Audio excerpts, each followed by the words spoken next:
Assalamualaikum warahmatullahi wabarakatuh. Alhamdulillah rabbil alamin. Hamdan yuwafi ni'amahu wa yukafi'u mazidah. Asyhadu an la ilaha illallah. Asyhadu anna Muhammadan 'abduhu wa rasuluh. Allahumma shalli ala sayyidina Muhammad sayyidil awwalin wal akhirin wa ala alihi wa ashabihi wa baitihi wa zurriyyatihi ajma'in wa ba'd. Allahumma faqihna fid din wa 'allimna ta'wil wa iftah lana rabbana kama fatahta li ibadika as-salihin wa akhrijna min zulumatil wahmi wal jahli wal ma'rifati wal ilmi amin ya rabbal alamin. Baik Bapak Saudara, ikhwan akhwat fillah, kita masih di bab Riyadatun Nafs, riyadah latihan nafs diri, melatih jiwa. Namun kita sampai di fasal yang ketiga, alamatu maradil qalb, tanda-tanda indikasi kolbu itu berpenyakit, lalu cara kembali kepada normal, kepada sehat, lalu jalan pintas supaya dia sehat. Maka di sini nanti ada satu bab, satu fasal kecil mengenai perlukah bermursyid. Jika di sekolah ada guru, di kampus ada dosen, di MUI ada mufti, dalam ilmu akidah ada imam mutakallim, ahli kalam, muwahhid, ahli tauhid, maka dalam bab ilmu rohani ada yang disebut murabbi, mursyid. Tergantung tugasnya apa. Tarbiyah mendidik rohani, maka disebut murabbi. Maka istilah murabbi pada dasarnya istilah ahli kolbu, bukan istilah pergerakan kampus. Namun kenapa kemudian menjadi populer di kampus? Karena pergerakan kampus itu diwarnai oleh gerakan Ikhwanul Muslimin yang tadinya berasal dari tarekat Hasafiyah, yang mursyidnya adalah Syekh Hasan Al-Banna. Ya, Hasafiyah itu furu' dari Syadziliyah, cabang Syadziliyah. Jadi tarekat itu ketika sampai di Syekh Fulan, lalu dia buat semacam sistem yang kemudian sesuai dengan zamannya, maka dia disebut mujaddid, pembaharu di jalur itu. Disebutlah Syadziliyah Hasafiyah. Dari mana tahu itu? Dari kitabnya Syekh Hasan Al-Banna sendiri, ya, Ad-Da'i, ya, Ad-Da'wah wa Da'iyah kalau nggak salah kitabnya, ya. Sudah ada PDF-nya itu, ada wiki Ikhwan, kita bisa download PDF-nya. Kalau di Indonesia kita sebut kiai, ya. Dulu, kalau sekarang kiai sembarangan aja, ya. Orang pakai serban aja panggil kiai sekarang. Dulu kalau dia keturunan Rasulullah dipanggil Habib. Kalau di kampung saya Sumatera Barat dipanggil Abuya atau Buya. Namun di sana Buya dibagi dua. Ada Buya ahli kolbu disebut mursyid atau syekh. Jadi di sana di kampung saya yang digelari syekh itu cuma yang dapat ijazah tarekat. Sampai ke Aceh, sampai ke Riau, sampai ke Sumatera Utara, Jambi, Palembang yang dapat gelar syekh itu cuma yang dapat ijazah kemursidan dalam tarekat tertentu. Jadi kalau di sini kita baru kenal aja panggil syekh gitu, ya. Emang di Arab begitu. Ya. Guru kita muhaddis Syekh Muhammad Badi Said Al-Laham manggil kami Syekh, ya Syekh Razi. Ya, saya kaget dipanggil Syekh Razi. Tadinya udah GR duluan, ya. Padahal di Damaskus biasa aja orang manggil itu Syekh kita berasal dari sana, ya. Lalu jadi per kampung beda. Kalau di India, Pakistan, Bangladesh dipanggil Mula atau Maulana. Dan itu gelar itu dipakai di Persia, dipakai di Turki. Maka kalau kita ketemu masyaikh sana kita panggil Maulana. Bahkan kalau di Uzbek itu sebagian manggilnya Ka'batullah, Babullah. Itu sebutan-sebutan guru. Ka'batullah artinya poros. Kalau ingin mendekati Allah, maka belajarlah kepada orang ini, mendekatlah kepada orang ini. Kalau di daerah Melayu hampir semuanya menyebut tuan guru, ya. Tuan guru. Tuan guru ternyata dari bahasa Arab, Sayyidi Syekh. Sayyidi tuanku, Syekh guru. Sama, ya. Nyampe di Betawi itu dulu nggak ada gelar kiai, yang ada cuma muallim.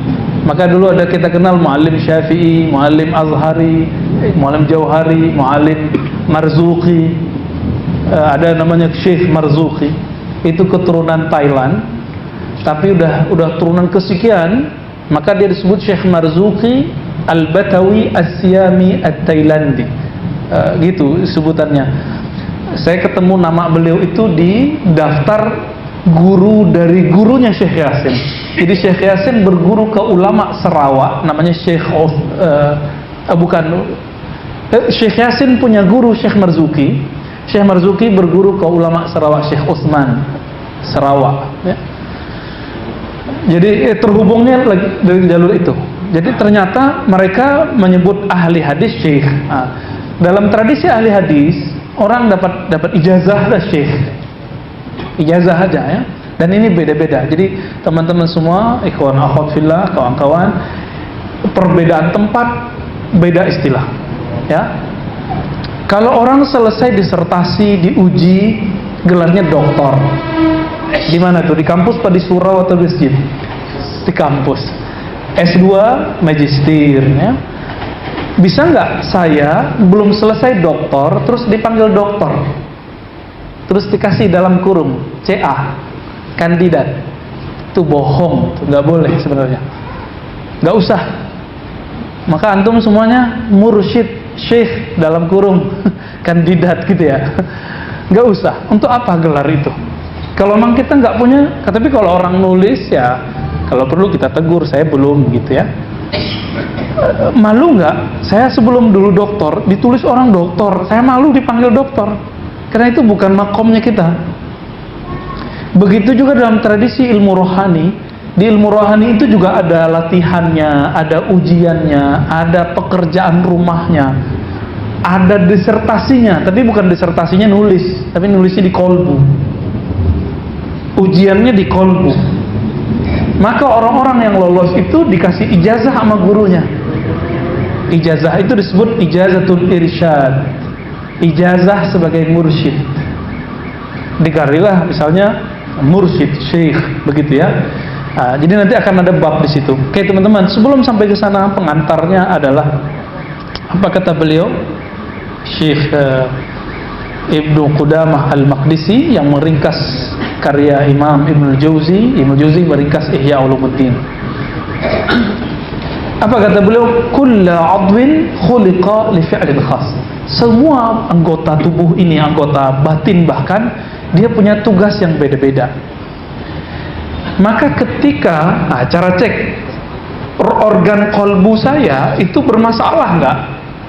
Fa'alamatuhu, ciri-ciri kalau dia bermasalah, ada penyakit di dalamnya, ayyata'azzar minhu dzalikal fi'l, dia terhalang atau tidak sanggup untuk menunaikan tugasnya. Tugas kolbu apa? Mengingat Allah. Kenapa ketika sholat kita susah khusyuk? Berarti ada yang tidak beres di kolbunya. Seperti antum itu ketika kerja nggak bisa fokus, nggak bisa ngetik, ada masalah di badannya.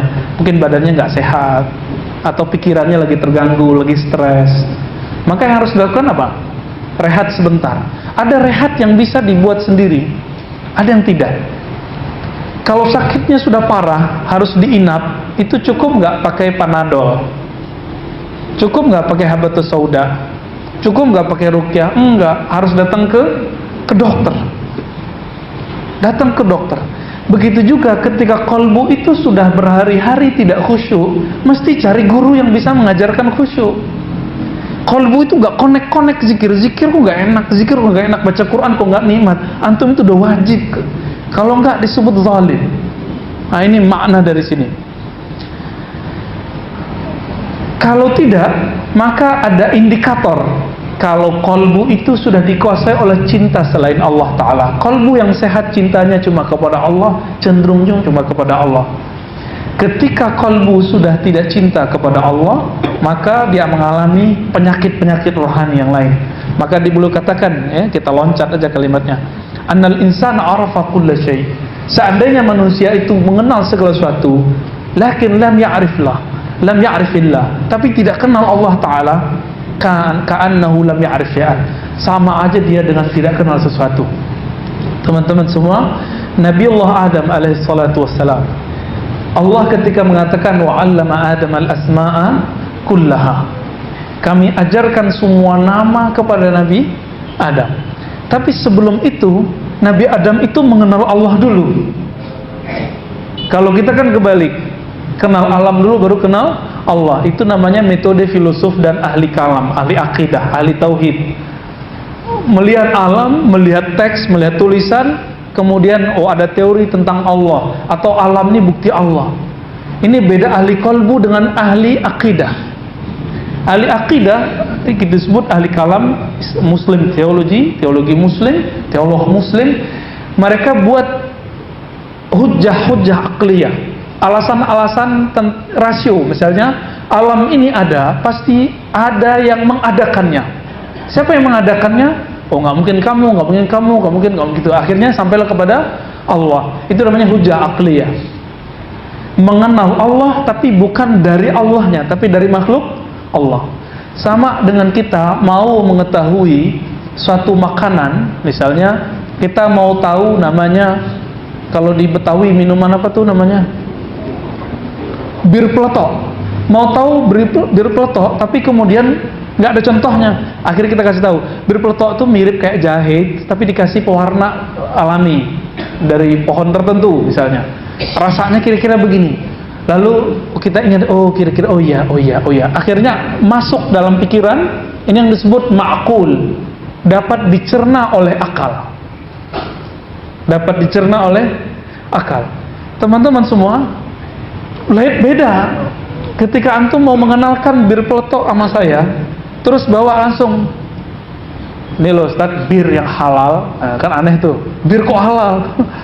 Lalu saya coba langsung, oh terasa, oh ini perlu penjelasan nggak? Justru saya yang akan jelasin nanti. Oh rasanya begini ya. Nah ini bedanya antara ahli kolbu dengan ahli akal. Kira-kira lebih keren yang mana? Lebih kok keren yang kolbu. Kenapa orang nggak mau naik ke situ? Kenapa kita berhenti di arogansi intelektual kita? Gelar S1, gelar S2, saya kiai, kayak saya ustadz, saya jago baca kitab, saya seorang eksekutif muda, bla bla bla. Kenapa kita berhenti di situ? Kok nggak mau naik? Makanya khusyuk nggak nyampe, karena khusyuk nggak bisa pakai akal. Akal itu tidak punya tugas namanya khusyuk. Akal itu harus liar. Dia harus mikir, nanya terus. Jadi antum itu kalau masih nanya, sebenarnya bentuknya gimana sih, rasanya kayak gimana? Karena barangnya belum ada. Perlu ada analog. Tapi ketika kita sudah mencoba, pertanyaan hilang. Benar? Ya. Nah, ini ahli qalbu. Maka dikatakan di sini, orang yang tidak kenal Allah dengan Allah itu sendiri, ka'annahu lam ya'rif syai'an. Dia sebenarnya belum kenal apa-apa. Ya. Lalu apa kabar yang kurang enaknya dari kitab ini? Wa mardul qalbi khafiyun. Penyakit kalbu itu tersembunyi. Kalau kita datang ke dokter bilang kamu punya penyakit di dalam. Apa di dalamnya? Bisa di jantung, bisa di paru, bisa di macam-macam. Ribet nggak tuh? Cara ngeceknya? Masuk lab dulu, diperiksa lagi, nunggu lagi hasilnya, diagnosanya panjang. Teman-teman semua, begitu juga orang yang punya penyakit kolbu. Itu dokter umum nggak tahu, sama. Ustadz umum nggak tahu ilmu tentang penyakit kolbu. Terus siapa yang tahu? Yang tahu yang ahli kolbu. Emang bisa. Kolbu itu bukan gaib. Kolbu itu sama kita ada. Seperti saya misalnya, anggap saya jago bahasa Arab, lalu antum ada yang buka muqaddimah, innal hamdulillah, benar apa salah? Innal hamdulillah, benar apa salah? Yang ngerti bahasa Arab bilang salah. Kenapa? Inna bikin huruf kasrohnya bukan kasroh, hukumnya menjadi mansub, alamat mansubnya berbaris fathah. Innal hamda lillah, gitu. Ketika ada orang baca innal hamdulillah, bisa jadi kemungkinannya dia salah kalau sesekali. Tapi kalau tiap kali pembukaan muqaddimah innal hamdulillah, ada masalah nggak? Ada masalah.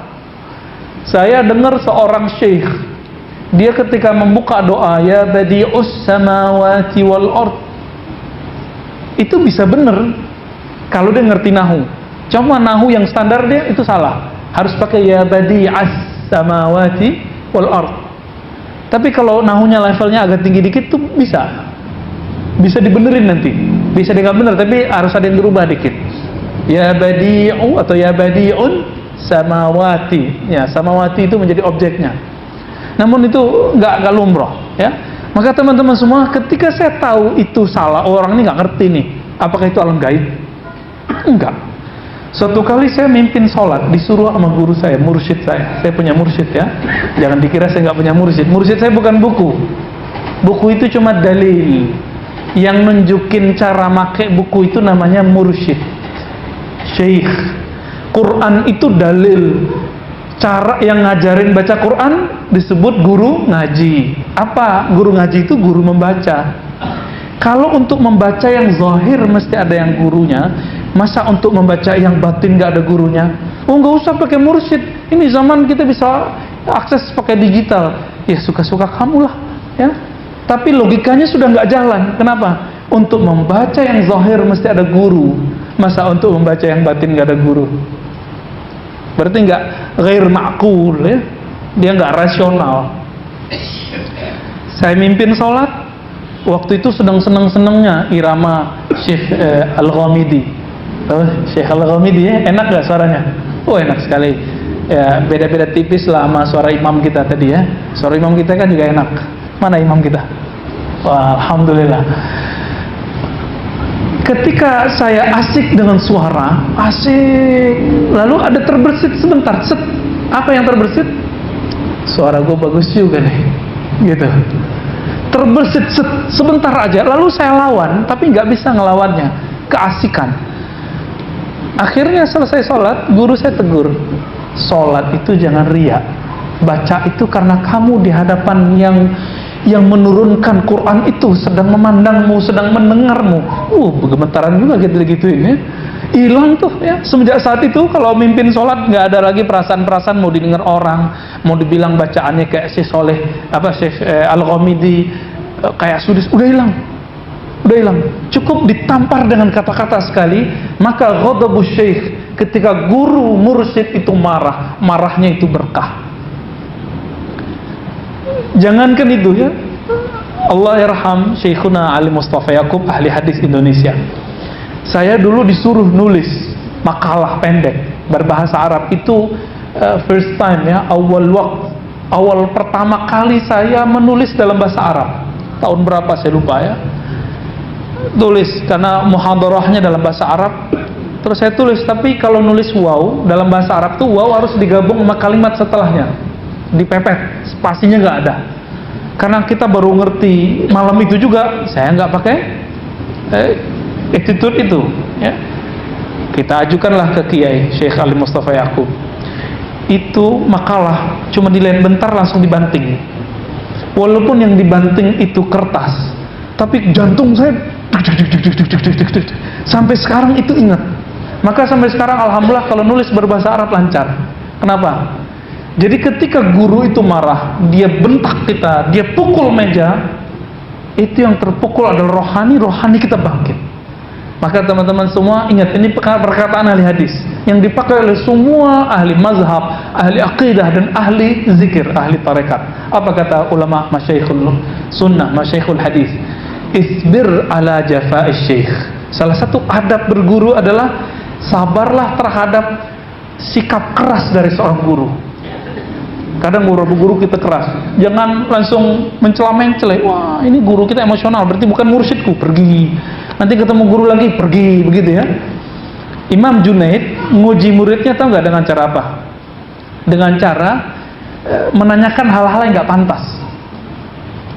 Imam Junaid dulu salah satu yang nggak pantas bagi seorang syekh adalah menanyakan sarungnya di mana.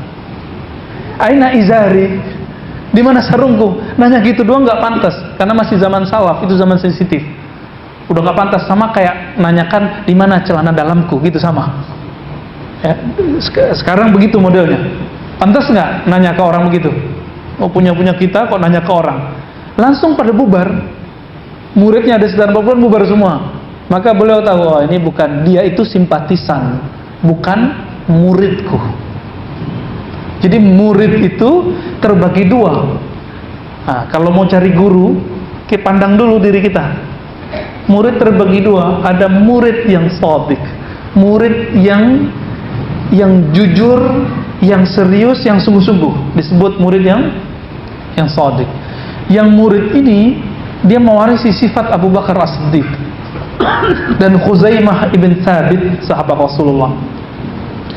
Nabi belum ngomong aja langsung percaya, apalagi kalau Nabi ngomong. Nah, ini dua sahabat ini punya karakter, namanya karakter siddiqiyah, membenarkan gurunya. Beda dengan fanatisme. Dia menghormati gurunya dengan hormat yang sangat luar biasa. Ternyata saya setelah selesai sekolah ini, kan nggak ada lagi kan, setelah S3 nggak ada lagi. Sekolah resmi udah selesai, Pak. Setelah kita ingat-ingat, kapan saya kalau belajar itu paling gampang hafal tanpa perlu menghafal? Ketika saya cinta sama gurunya dan sangat hormat kepada beliau. Maka saya nggak perlu menghafal, cukup ingat dia sebentar, semuanya langsung ingat. Salah satunya Allah yarham Syekhuna Ali Mustafa Yaqub, guru saya ahli hadis yang mengajarkan kutubus sittah, Sahih Bukhari, Muslim, Abu Daud, Tirmizi sampai akhir. Itu kalau ingat beliau aja seneng gitu, udah ingat apa yang diajarinnya, nggak perlu ngafal. Itu ajib kalau kita sudah cinta. Kenapa selama ini anak-anak kita susah menghafal? Karena dia mikirin gimana sih cara ngafal. Dia belum cinta sama gurunya, maka belum cinta sama pelajarannya. Nah, itu terjadi waktu saya belajar bahasa Arab, ya. Oke. Teman-teman semua, ada murid yang kedua, murid kadzib. Ya, viewer, liker itu ya. Itu gampang sekali berubah menjadi hater. Orang-orang yang simpati itu gampang berubah menjadi benci. Inilah bahayanya, teman-teman semua, ikhwan akhwat fillah. Ternyata kita ini terjebak kepada tasyayyu itu tidak hanya di akidah, tapi juga dalam berguru. Tasyayyu artinya meniru gaya orang Syiah. Apa itu? Dalam Syiah ada namanya ismatus syuyukh, ismatul a'immah, bukan syuyukh. Kemaksuman imam. Imam itu gak berdosa. Dalam pikiran kita, oh kalau ustadz gak mungkin dosa, kalau ustadz gak mungkin salah. Itu dalam pikiran kita. Sekali dia salah, kita gak percaya lagi sama dia. Ya, salah seorang mendebat saya masalah saya kok gak ngeritik Habib Rizik. Kok saya gak ngeritik? Walaupun manhaj dakwah saya mungkin beda atau ada samanya dengan beliau. Apa jawaban saya? Kenapa Anda tidak kritik? Bla bla bla ya. Habib itu bukan jaminan orang terpelihara dari dosa. Kalaupun ia benar dia pernah salah, emang dia akan salah terus? Apakah hilang kehabibannya? Enggak. Siapa tahu tobatnya sampai sekarang melebihi antum semua. Dia baru istighfar dan nangis. Siapa tahu, kita kan nggak ngerti. Ya. Jadi ketika ada orang figur-figur yang kemudian terlibat dalam satu kesalahan dosa, jangan kemudian membuat kita mengatakan, wah itu bohong, munafik. Belum tentu. Siapa tahu dia dengan dosa sedikit itu langsung kemudian sadar dan bisa nangis sampai matinya. Masih ingat cerita yang saya sampaikan mengenai kisah Imam Saris Saqati. Imam Saris Saqati, guru Imam Junaid. Lupa ya. Beliau itu istighfar bukan dari dosa fisik lagi. Istighfarnya dari dosa apa? Dosa qalbu. Qalbu yang bagaimana? Dulu dia punya toko, semua toko di pasar tradisional terbakar kecuali toko dia. Lalu murid-muridnya datang, tuan guru, ihtaraqatis suq, pasar terbakar, illa malaka, kecuali milikmu. Lalu dia mengatakan, alhamdulillah. Bener ya? Kayaknya bener ya? Semua terbakar kecuali enggak punya kita. Kita bersyukur ya. Ternyata secara ilmu rohani itu dosa. Kenapa kita senang saat orang lain susah? Oleh karena itu Imam Saris Saqati level istighfarnya udah beda sama kita. Kita istighfarnya emang dari dosa. Kalau beliau istighfarnya dari hal yang nggak pantas, pantaskah saya bersyukur saat orang bersedih? Nggak pantas. Itu istighfar mereka. Antum gimana? Orang merasa tersinggung sama kita aja kita istighfar, itu yang pas. Walaupun kemudian orang mungkin nggak tersinggung sama kita, tapi kita merasa jangan-jangan dia tersinggung nih, gitu. Ada perasaan kehalusan qalbu di situ. Maka teman-teman semua, karena dia khafi sangat halus, yang mengetahuinya adalah orang yang latihan zikir khafi.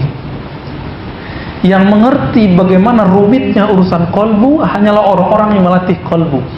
Sebagaimana yang mengerti ilmu grammar, bahasa Arab, nahwu sharaf adalah orang yang berlatih ilmu nahwu sharaf, ya. Saya walaupun jago bahasa Arab kata orang, saya nggak imam dalam nahwu sharaf. Masih ada yang di atas kita jauh, ya, levelnya jauh di atas kita.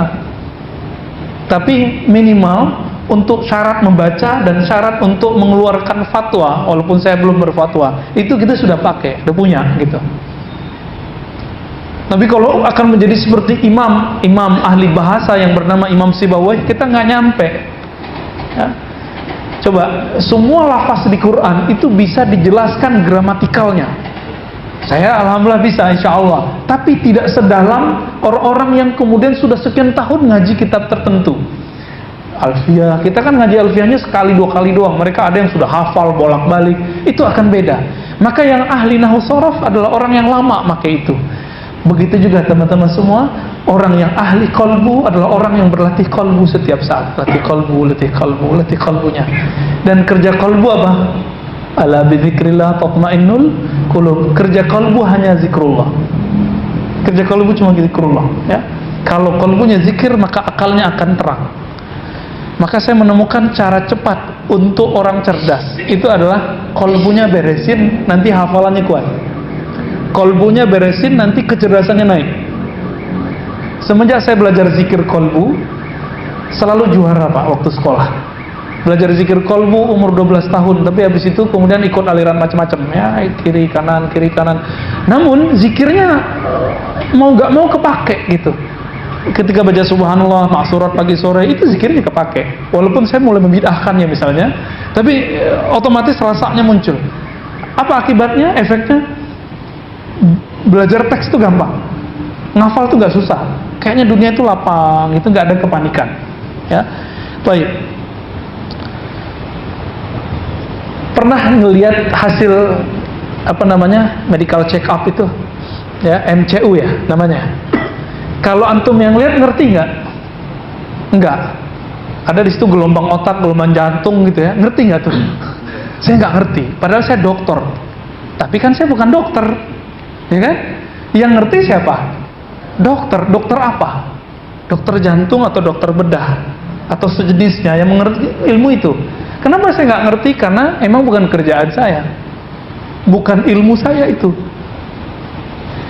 Apakah semua ustadz mengerti hadis ini sahih tidak sahih? Enggak. Siapa yang ngerti hadis ini sahih tidak sahih? Ustadz yang ahli hadis. Kalau ustadz ahli hadis enggak, ya. Terus apakah semua orang kemudian mengerti masalah qalbu? Enggak juga. Maka silakan dicari guru yang ahli qalbu.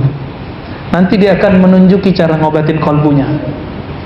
Ada caranya, ya. Sama mereka gampang. Kita pikirin sendiri kan susah. Coba belajar bahasa Arab sendiri, setahun 2 tahun juga nggak sukses. Tapi sama ustadz, sama guru, sama syekh 3 bulan sukses. Ahli qalbu bisa lebih cepat. Karena qalbu itu sekali dia steril, lalu dimasukkan zikrullah, nggak nyampe 10 hari dia udah bercahaya. Ya. Kalau udah lewat 40 hari jadi waliullah sudah. Nah. Kok bisa? Hadisnya jelas. Hadis Imam Tirmizi mengatakan orang-orang yang sholat subuhnya berjamaah dapat takbiratul ihram, ya, maka Allah bebaskan dia dari kemunafikan. Kan ada. Kalau nggak munafik berarti apa? Mukmin. Kullu mukmin waliyullah. Semua mukmin itu wali Allah. Gampang kok jadi wali Allah. Buang sifat munafik gitu aja, ya. Saya belum jadi wali Allah. Saya masih banyak kemunafikannya. Allahumma ighfir lana wastur auratina wa ajirna minan nar wa akhlis qulubana minan nifaq, amin ya rabbal alamin. Orang yang sudah praktek 40 tahun dengan yang baru praktek 5 tahun beda nggak? Sama. Ahli kolbu yang sudah lama praktek kolbu, ngobatin kolbu, dengan orang yang baru dapat izin, beda. Akan beda ketajamannya, ya, beda semua. Nah, mereka tuh yang bisa ngerasakan denyut jantung kolbu kita. Wah, ini nggak beres di sini nih, ya, ini sifatnya yang harus seperti ini. Oke. Oleh karena itu, Imam Ghazali mengatakan, untuk mendiagnosa kolbu itu hanya ada 2 jalan. Pertama, ayajlis baina yaday syaikhin basirin bi'uyubin nafs. Nah, ini kemudian kesimpulan dari Imam Ibnu Qudamah, ya. Berguru kepada orang yang mengerti aib-aib kolbu, yang kita sebut dengan syekhun mursyid. Dia sebut syekh.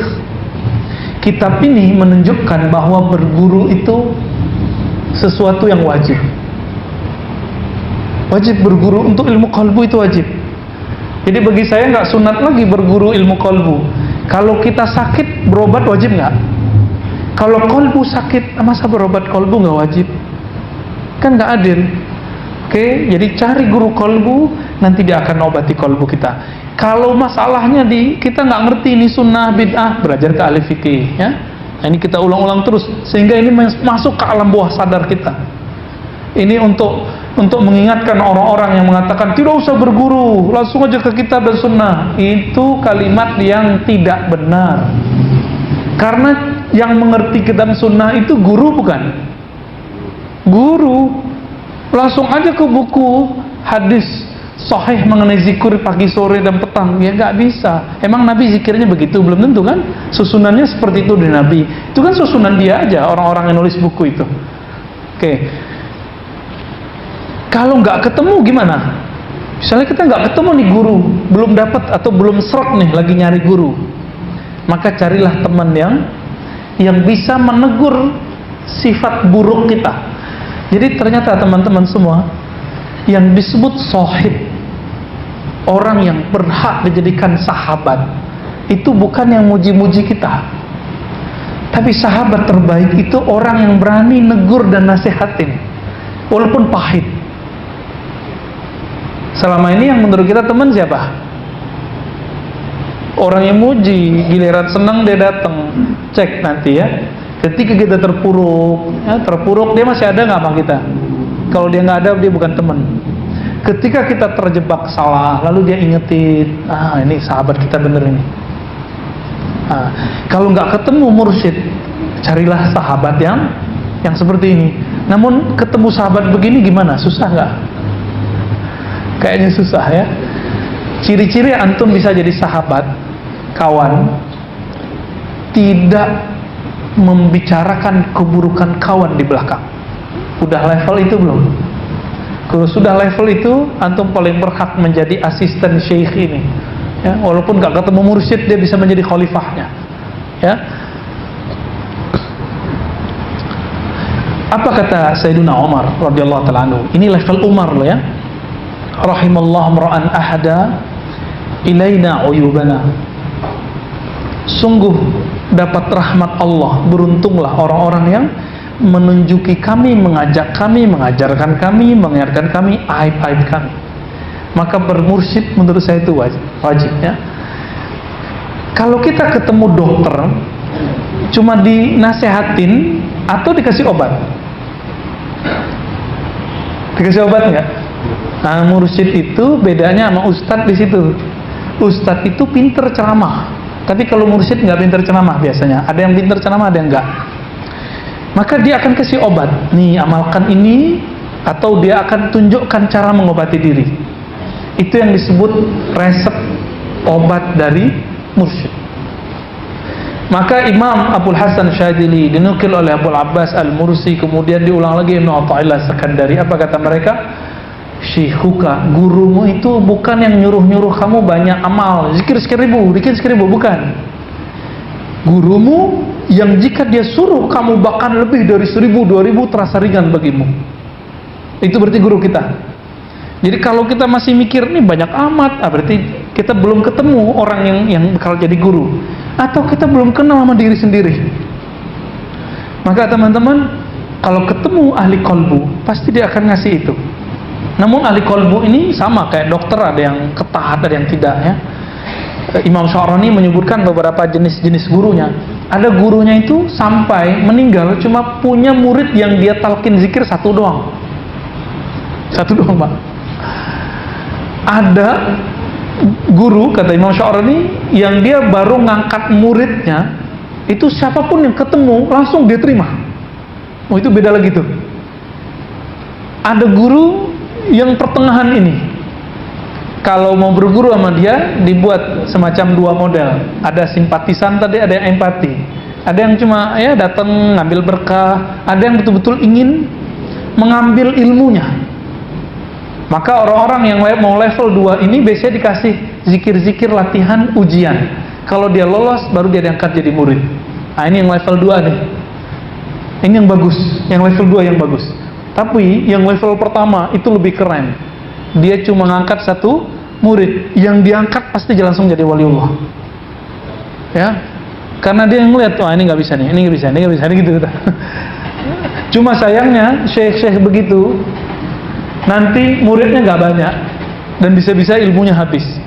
Contohnya saya waktu ke Padang beberapa bulan lalu, saya minta diantarkan untuk berziarah ke salah satu syekh. Kebetulan keturunannya itu mau nyopirin dan dia seorang dokter. Dokter ternyata keturunan seorang ulama wali Allah, mursyid tarekat Naqsyabandiyah. Tapi bukan yang puasa-puasa duluan itu ya. Itu nggak mu'tabar itu. Tapi ilmunya ada emang, cuma kita susah terima ya. Sampailah saya di sana, lalu kita kemudian pelajari kisahnya. Oh, ternyata beliau itu nggak mau ngangkat murid kecuali muridnya jago baca kitab gundul, Pak. Kalau nggak diangkat jadi pengganti. Sampai meninggal belum nggak ketemu. Ya sudah, meninggal ilmunya dibawa mati langsung. Nah, lain dengan guru dari gurunya saya, namanya Maulana Syekh Ayas Sultani An-Naqsyabandi. Beliau itu ahli baca kitab ini. Udah punya murid banyak, tapi nggak ada yang bisa mewarisi ilmu rohaninya kecuali seorang anak muda namanya Muhammad Nuruddin. Tapi nggak bisa tulis baca, cuma bisa baca Quran. Tapi kolbunya tajam, kolbunya lebih tajam, bahkan lebih tajam dari gurunya. Akhirnya dipanggil, diserahkanlah pimpinan rohani itu kepada beliau. Lalu saya berguru kepada beliau, dan beliau wafat waktu saya masih kecil, masih umur 12 tahun. Kemudian saya berguru ke muridnya, namanya Maulana Kasril. Jadi saya berguru, tapi bukan ke dokter dalam ilmu ini. Saya berguru ke syekh mursyid, doktornya ilmu rohani. Ya, dia nggak punya sertifikat kampus, sertifikatnya dari sana. Itu kita lihat, wow, sanadnya sampai kepada Rasulullah Sallallahu Alaihi Wasallam. Karena sanadnya sampai kepada Rasulullah, silsilahnya itu mirip kayak strom listrik. Ketika ditancepin kontaknya, nyambung, hidup. Sama. Nah, ini ciri-ciri. Mau tahu mursyid yang dapat izin? Mursyid itu dapat ijazah dari gurunya, seperti guru ijazahkan dari gurunya, terus nyambung sampai kepada Rasulullah Sallallahu Alaihi Wasallam. Ini disebut dengan syekhun mursyidun ma'zunun, syekh mursyid yang dapat izin. Apakah Imam Ghazali dapat izin? Dapat. Siapa gurunya? Namanya Abu Ali Al-Farmadi, salah seorang ahli hadis, ahli fikih, dan juga ahli qalbu. Namanya tertulis dalam silsilah Naqsyabandiyah, Abu Ali Al-Farmadi.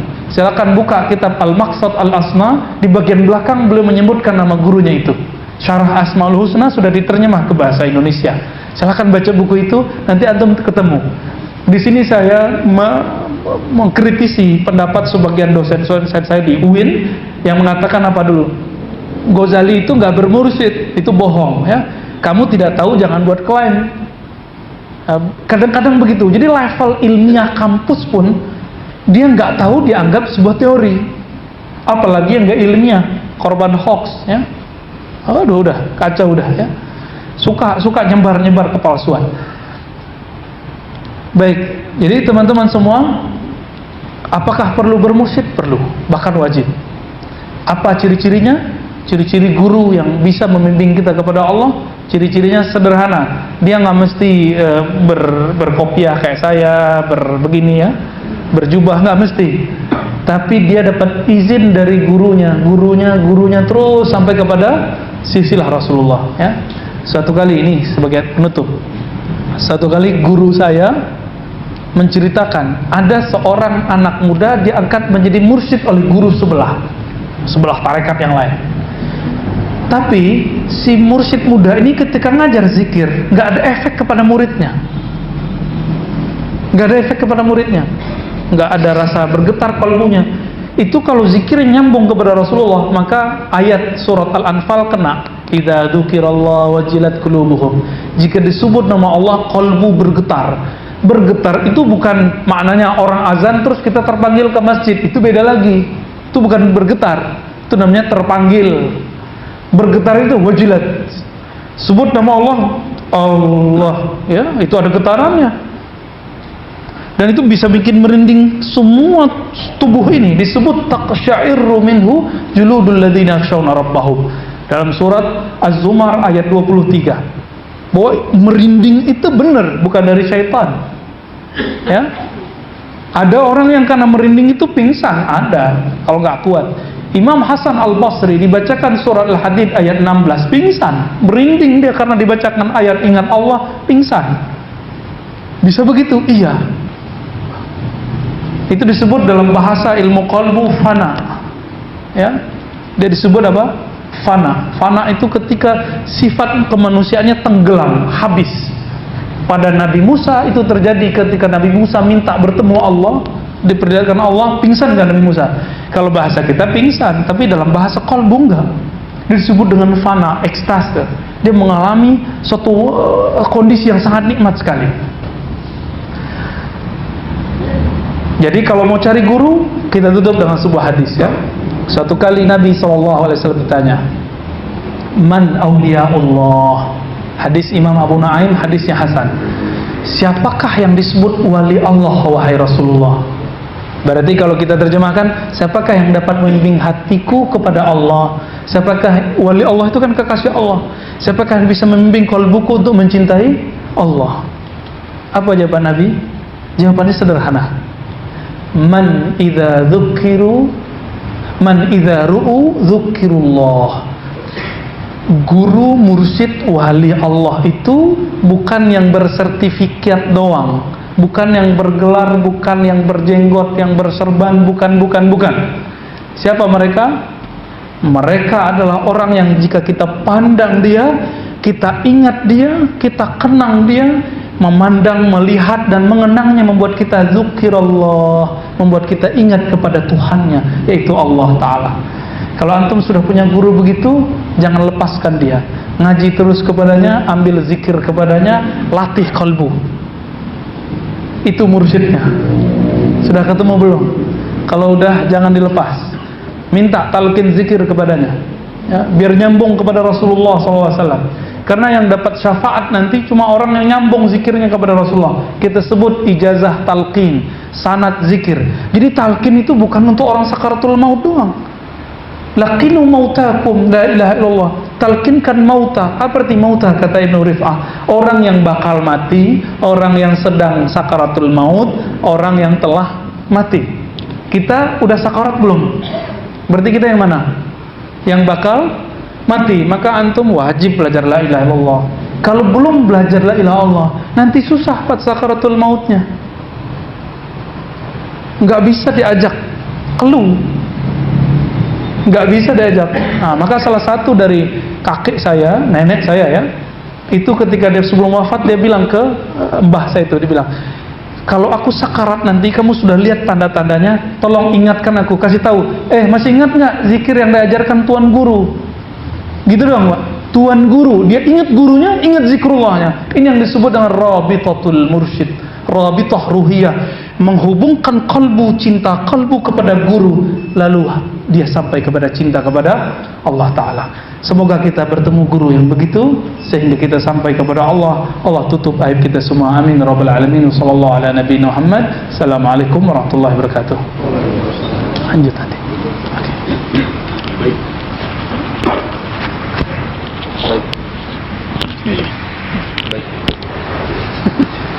Baik. Kurang baik nih. Baik, pada para jamaah, insyaallah nanti setelah pada isya kita lanjut untuk tanya jawab.